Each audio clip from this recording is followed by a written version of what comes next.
Hello students, today's class for class 9 chapter 10 कर रहे हैं हम सर्कल वृत्त हिंदी मीडियम के स्टूडेंट्स के लिए और एक्सरसाइज 10.3 पे है।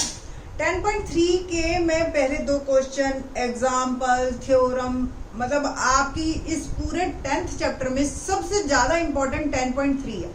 स्टूडेंट्स को लगती है 10.5 इंपॉर्टेंट, बट 10.3 आपके 10th में बहुत बहुत बहुत काम आनी है। ठीक है, तो 10.3 का एक एक क्वेश्चन जो है ना अपने आप में थ्योरम है। 10.3 का जो क्वेश्चन नंबर 3 है ना, जब मैं अपने टाइम में 9th क्लास में पढ़ती थी तो ये थ्योरम थी और वेरी इंपॉर्टेंट वन और बहुत यूज होती है। इवन ये वाली थ्योरम जो आप इसको आप क्वेश्चन करके पढ़ रहे हैं, ये थ्योरम हम लोग जब पढ़ते थे और इसमें बेस्ड 20 क्वेश्चंस करते थे और आपको जो क्वेश्चन दे रखा है ना 10.4 का फर्स्ट क्वेश्चन वो इसी पे बेस्ड है टोटली। जब मैं 10.4 का नेक्स्ट क्वेश्चन फर्स्ट क्वेश्चन का लेक्चर बनाऊंगी ना, थोड़ा सा यहाँ पे दूंगी हिंट उसका, और जब मैं उसका लेक्चर बनाऊंगी ना तो इसी थ्योरम को या इस प्रॉपर्टी को हम फिर से प्रूव करेंगे पूरे क्वेश्चन। ठीक है, तो आप जरा अच्छी तरह से इसको समझ के चलिए। अगर आप आगे मैथ लेना चाहते हैं 11th-12th में, आप बेस बनाना चाहते हैं मैथ का, क्या है, यदि दो वृत्त परस्पर दो बिंदुओं पर प्रतिच्छेद करें, तो दो वृत्त बनाए, कैसे भी छोटा बड़ा हो सकता है, कोई फर्क नहीं पड़ रहा, एक के अंदर एक भी हो सकता है। ठीक है, जैसे ये दो वृत्त हैं पर दो बिंदुओं पर प्रतिच्छेद कर रहे हैं ना, तो कुछ इस तरीके का होगा। अब एक के अंदर एक आ गया तो वो कट नहीं करेगा उसको, तो ऐसे दो वृत्त बनाने हैं हमने जो कट कर रहे हो एक दूसरे को। ठीक है, तो इस तरीके से ये ऑलमोस्ट एक दूसरे के अंदर भी हो सकते हैं, इस तरीके से देखो ऐसे ये भी हो सकता है केस। ठीक, तो अब बात करते हैं हम, मैं आपको प्रॉपर थोड़ा सा दूर दूर बना के दिखाती हूँ ताकि हमारे को थ्योरम समझने में क्लियर हो। एक ये वृत्त और एक ये वृत्त, ठीक है जी, ऑब्वियस वृत्त है तो उसके दो सेंटर भी होंगे, ओ एक का ले लिया और एक का ओ डैश ले लिया। जिन दो पॉइंट पे ये कट करेंगे उसको हमने दो नाम दे दिए ए बी। अब इसके बाद फिर से हम लाइन को पढ़ते हैं। यदि दो वृत्त परस्पर दो बिंदुओं पर प्रतिच्छेद करे तो सिद्ध कीजिए कि उनके केंद्र सॉरी मैंने क्वेश्चन लगता है आधा पढ़ा है, लिखा है उनके केंद्र उभयनिष्ठ, ठीक है, उनके केंद्र उभयनिष्ठ जीवा के लंब समद्वि भाजक पर स्थित होते हैं। उभयनिष्ठ जीवा मतलब कॉमन कोड, इसको क्या कहते हैं हम, कॉमन कोड। आप कोड या जीवा ये, ठीक है, अगर दूसरे में भी यही है, ये डायमीटर नहीं मैं मान रही, जीवा ही मान रही हूं, तो ये इस तरीके से ये कॉमन कोड है।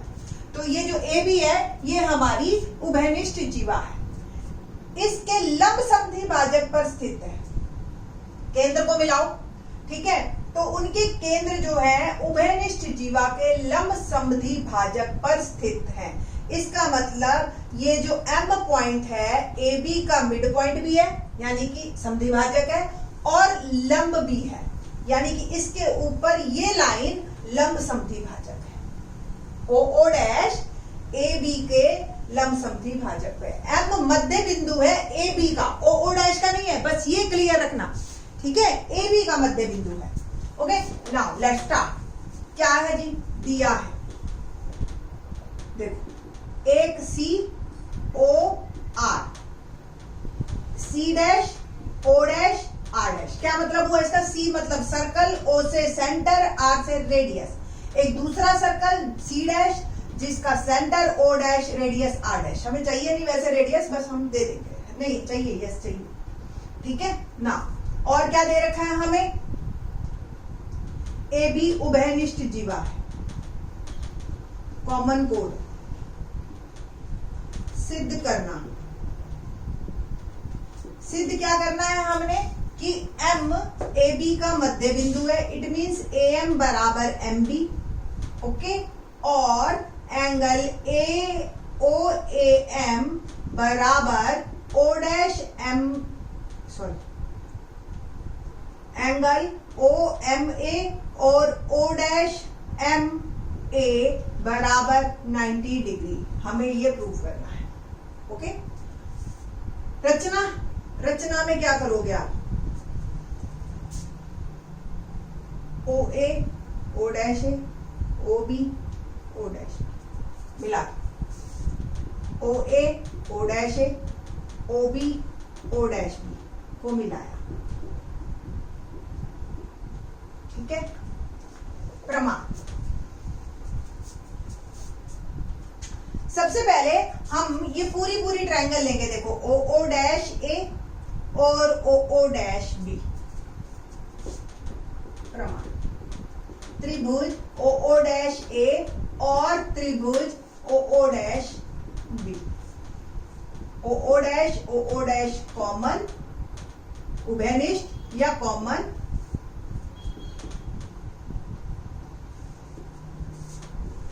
ओ ए बराबर ओ बी। देखो एक ये हमने त्रिभुज लिया, एक ये त्रिभुज लिया। अब इसके अंदर ओ ए और इसके अंदर ओ बी दोनों सेम है ना, त्रिज्याएं एक ही वृत्त की है, same O dash A O dash B. ठीक है, तो ये भी एक ही वृत्त की त्रिज्या।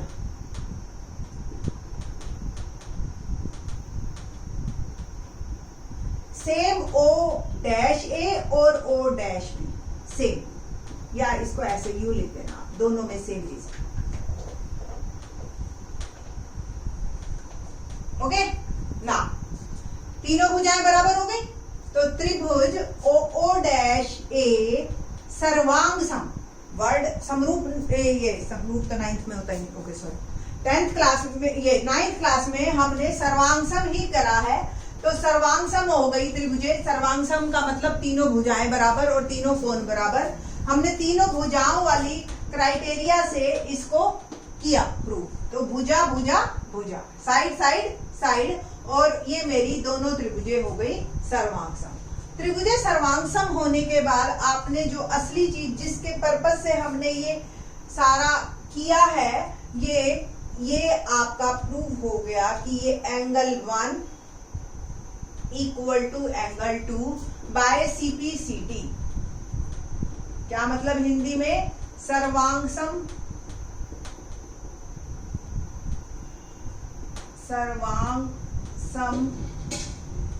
त्रिभुजों की संगत भुजाएं। ठीक है जी। अब 1 बराबर 2, ये रिजल्ट लाने के लिए ही हमने ये सारा किया है। क्यों लिया ये रिजल्ट देखते हैं। अब हमने त्रिभुज लेनी है OAM और त्रिभुज OBM, ये वाली और ये वाली। ठीक है, OAM और OBM, ऊपर और नीचे। OA बराबर OB, एक ही वृत्त की त्रिज्या, और 1 बराबर 2 उपरोक्त सिद्ध किया, अभी लेके आए हैं हम, ऊपर सिद्ध किया। और OM बराबर OM कॉमन, उभयनिष्ठ। त्रिभुजे मेरी हो गई सर्वांगसम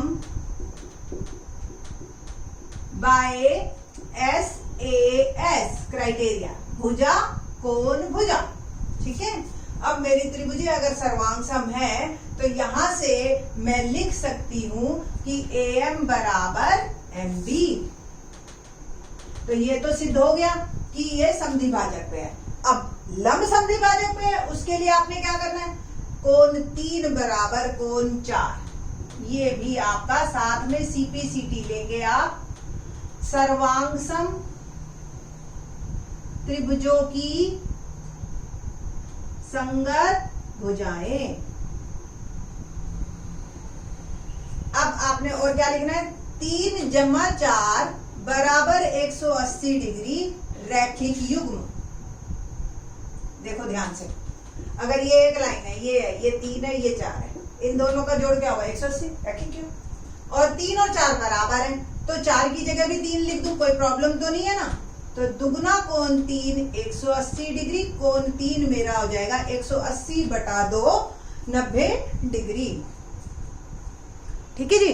तो यहां से हमारा ये हो गया कि कोण 3 बराबर कोण 4 बराबर 90 डिग्री। इट मीन्स OM लंब है ए बी पर, ओ डैश लंब है ए बी पर।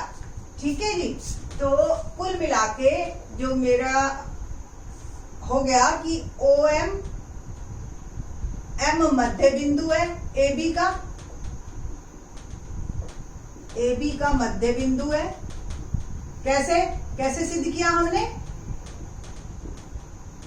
क्योंकि ये हमने सिद्ध किया ना ए एम एम बी के बराबर है, इससे ये सिद्ध हो गया कि ए बी का मध्य बिंदु है और एम ओ एम लंब है ए बी पर, लंब है ए बी पर। ठीक है। क्या क्यों? एंगल 3 एंगल 4 हमने सिद्ध कर दिया 90 डिग्री।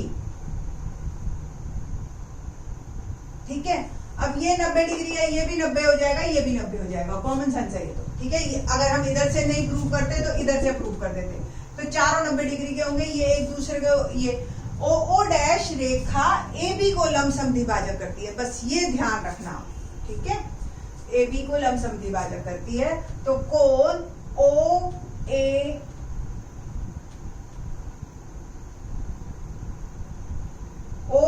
एम ए बराबर ओ एम बी बराबर 90 डिग्री।